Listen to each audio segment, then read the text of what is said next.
Pagbasa mula sa aklat ni Propeta Jeremias.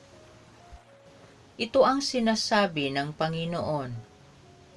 Umawit kayo sa kagalakan alang-alang kay Jacob. Ipagbuni ninyo ang pinakadakilang bansa.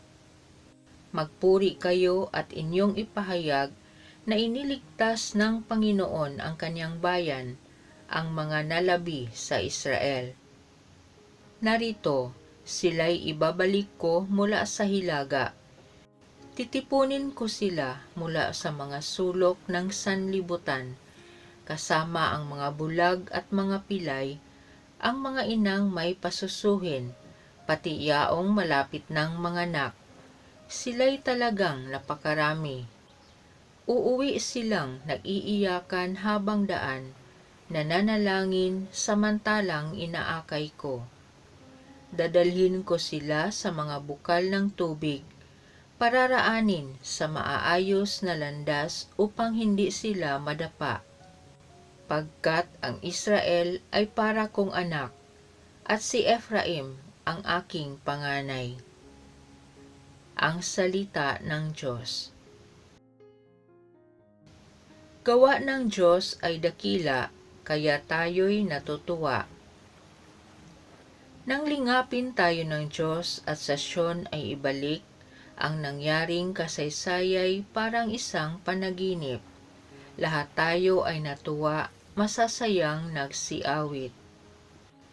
Gawa ng Diyos ay dakila, kaya tayo'y natutuwa. Ang sabi ng mga bansang nagmamasid sa paligid, ang ginawa ng Diyos nila ay dakila, anong rikit. Dakila ngang masasabi, pambihira ang ginawa. Kaya naman kami ngayon, kagalakay di kawasa. Gawa ng Diyos ay dakila, kaya tayo'y natutuwa. Kung paanong inuulan yaong mga tuyong batis, sa sariling bayan namin, kami poon ay ibalik. Silang mga nagbubukid na nagtanim na may luha, bayaan mo na mag-aning masasaya't natutuwa. Gawa ng Diyos ay dakila, kaya tayo'y natutuwa. Yaong mga nagsihayong dalay binhit na nanangis, ay aawit na may galak, dalay ani pagbalik. Gawa ng Diyos ay dakila, kaya tayo'y natutuwa. Pagbasa mula sa sulat sa mga Hebreo.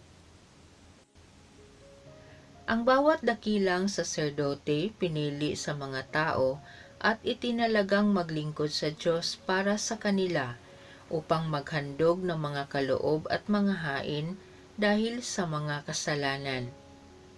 Mahinahon niyang napapakitunguhan ang mga mangmang at naliligaw ng landas, sapagkat siya'y mahina rin.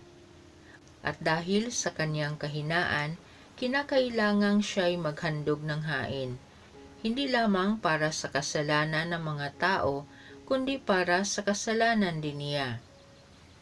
Ang karangalan ng pagiging dakilang saserdote ay hindi maaaring kamtan ni numan sa kanyang sariling kagustuhan.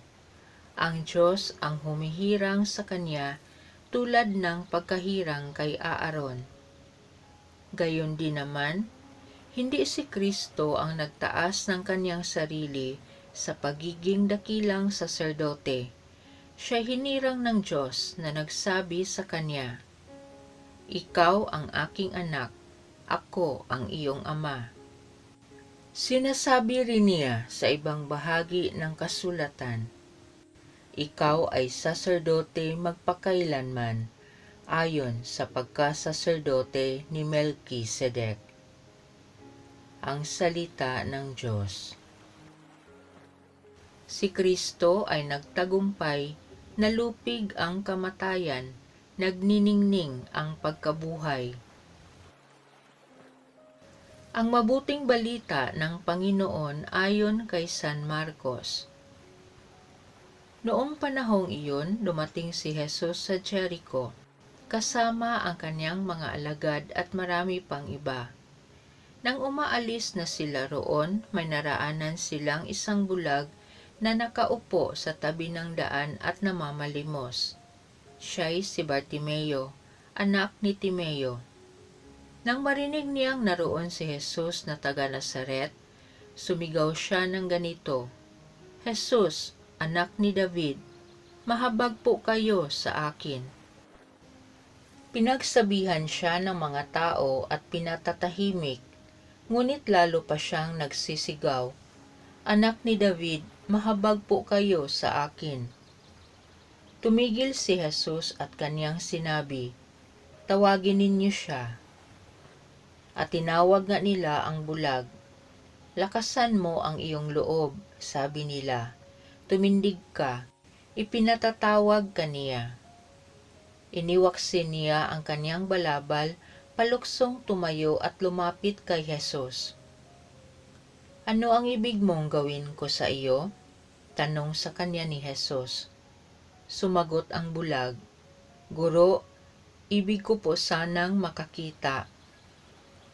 Sinabi ni Jesus, "Humayo ka, magaling ka na dahil sa iyong pananalig."